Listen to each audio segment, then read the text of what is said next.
70 to 80% of jobs will be disrupted by AI, is like broadly what you said there. And the pace of change is going to mean that a lot of people don't have new jobs to go to because we haven't. I think that's the question. The retraining challenge. Yeah. And people say, well, there's going to be jobs in AI, but like, listen, I've got some friends that can't just can't become researchers. Society's always adjusted, right? Farming was a huge percentage of our labor force. Now it's less than 1%. But the speed of which. Yeah, I think that's a question. And you could argue that AIs will be able to retrain you, right? The job retraining is going to change. So of course society is going to adjust.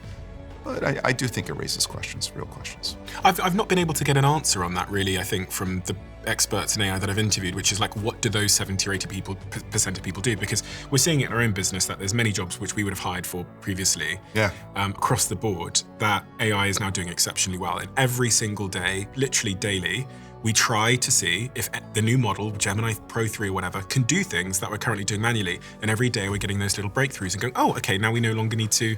And coding is one of those big areas that you talk about a lot, where there's been already sort of big disruption, positive disruption at Uber.